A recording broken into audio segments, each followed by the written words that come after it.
The biblical Garden of Eden is widely believed to be located in Mesopatamia, which is modern-day Iraq, because the description in the book of Genesis mentions the Tigris and Euphrates rivers.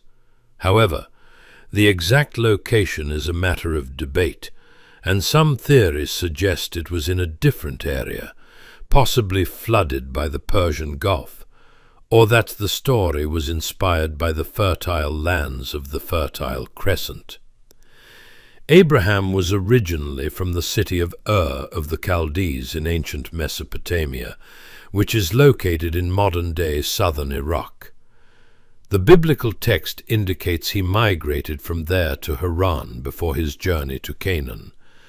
Some scholars debate the exact location, suggesting an alternative possibility in what is now Turkey, but the prevailing scholarly view points to Ur in Iraq.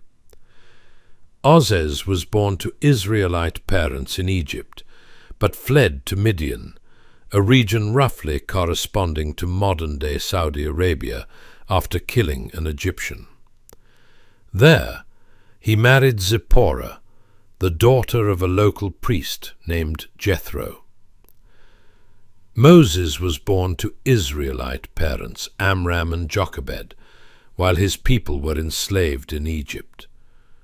After killing an Egyptian, he fled Egypt and settled in the land of Midian. Moses' wife was named Zipporah. She was from the tribe of Midian, and while some traditions identify her as the Cushite woman mentioned in the Bible, who could have been black, others believe the Cushite woman was a different person. The interpretation of Zipporah being black comes from the description in Numbers 12:1, where Moses' brother and sister criticize him for marrying a Cushite woman, often translated as Ethiopian or black woman. Her potential race. The term Cushite was used to refer to people from northeast Africa, and some scholars interpret this as meaning Moses' wife was black. Other interpretations suggest Cushite was used to describe her beauty, or that she was from a different ethnic group. Biblical interpretation. The Greek and Latin translations of the Bible use the terms Ethiopissa and Ethiopissa, respectively, further suggesting a possible black ethnicity for the woman in question. Biblical prophecies mention a special work in Mesopotamia and Persia in the last days, most notably in prophecies about the Gog and Magog war, Ezekiel 38-39, where Persia, Iran, is part of a coalition that attacks Israel. Additionally, Jeremiah 49:38-39 states that God will restore the fortunes of Elam, ancient Persia, and establish his throne in Elam in the future.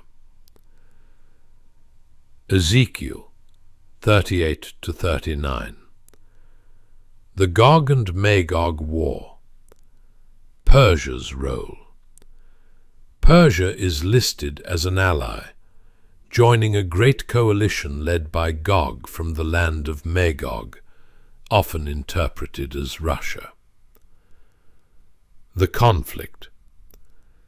This coalition will attack Israel, which will be peaceful and unsuspecting. God's intervention. God will supernaturally intervene, destroying the invading forces to protect Jerusalem and make his holy name known. Jeremiah 49. Restoration of Elam. God's promise.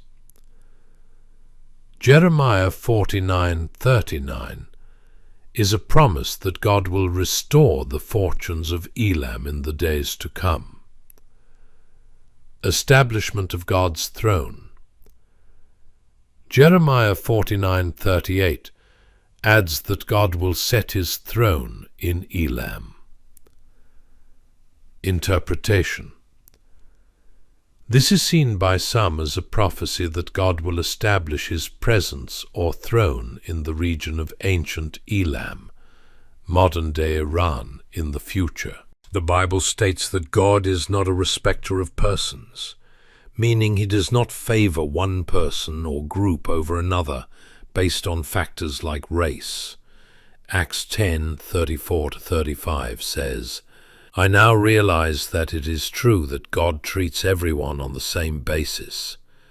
Those who fear him and do what is right are acceptable to him, no matter what race they belong to." Other verses that convey this idea include Romans 2:11 and 2 Chronicles 19:7.